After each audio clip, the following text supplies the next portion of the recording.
So the door opening was not an actual person. That was a paranormal event.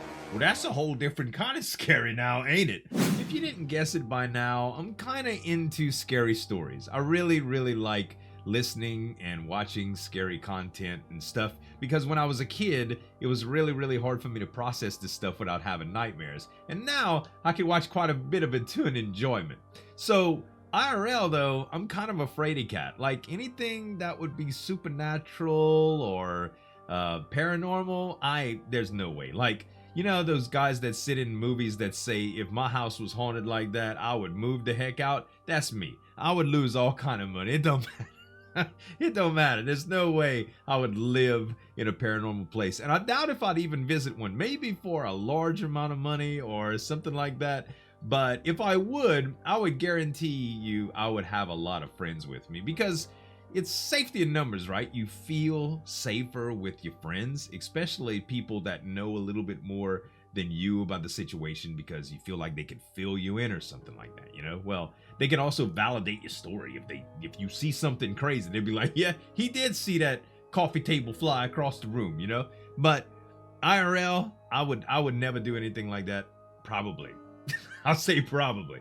But in this story today by Wansee Entertainment, there's a group of kids that went explore a place that was supposedly haunted.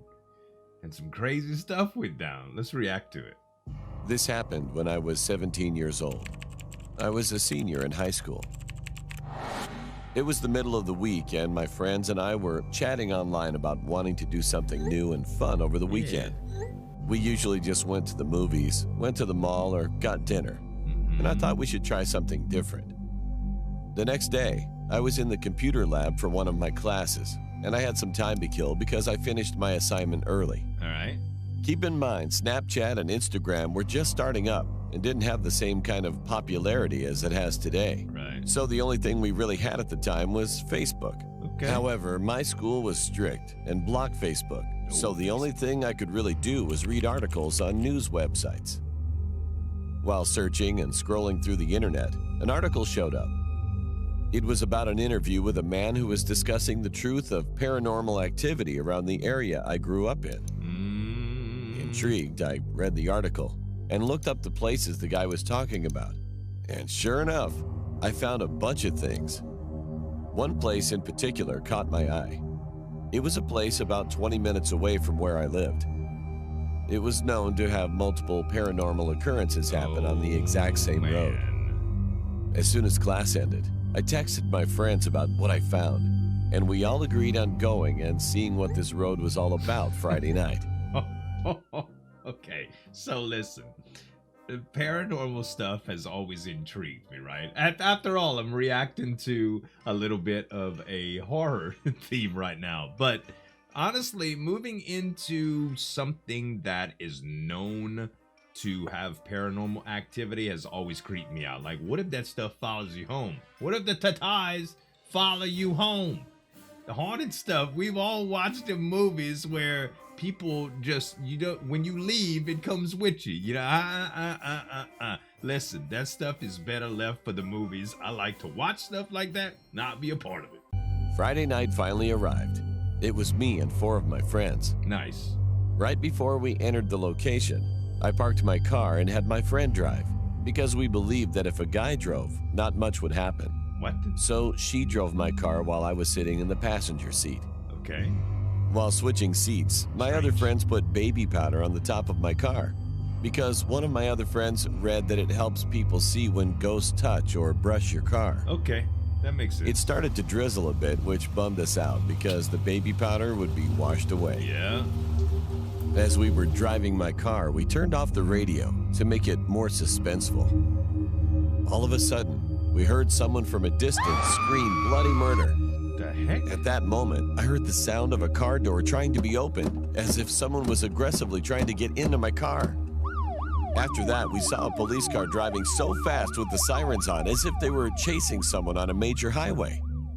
The problem with that was the road was paper thin and had tons of sharp turns, so you couldn't go that fast without crashing into another car.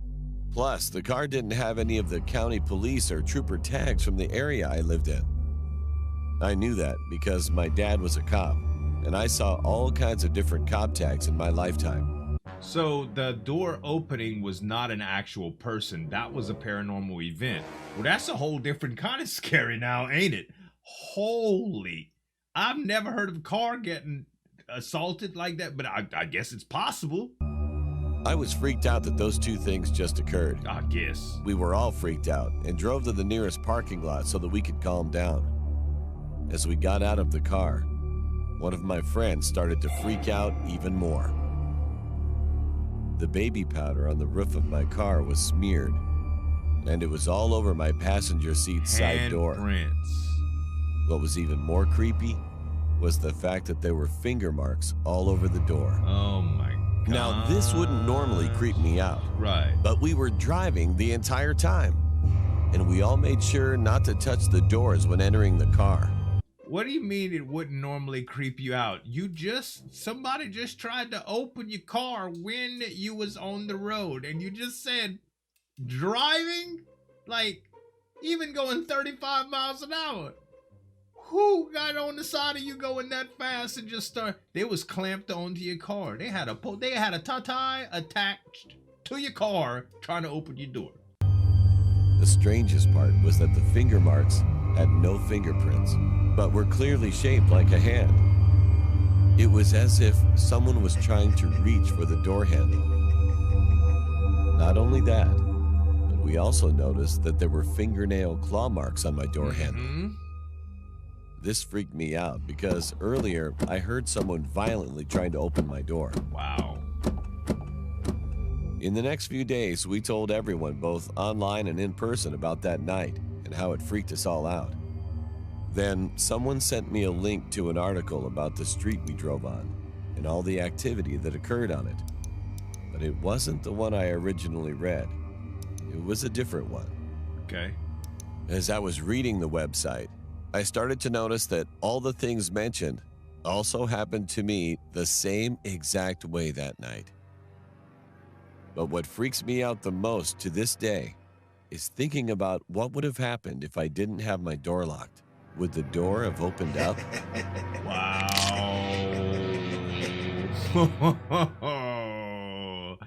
Man. I mean, there's been a lot of these crazy paranormal experiences that people say, what if, you know? I've seen a bunch of documentaries and things like that where people claim to have been scratched by something that wasn't there, and the thought of actually being assaulted by something that you can't see or touch, how can you fight against that, right? All you can do is run.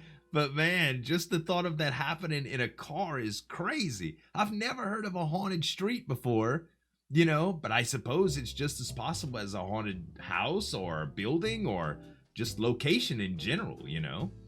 Man, that's gotta be crazy, bro. Listen, I hope y'all really enjoyed the story. Check out Wansee Entertainment's channel in the links below, as well as sub. And you can subscribe to my channel if you like these type of videos as well, guys. That's gonna be it for today. Thanks so much for watching. As always, this is Zueljin signing off, and we'll see you next time. Break it down.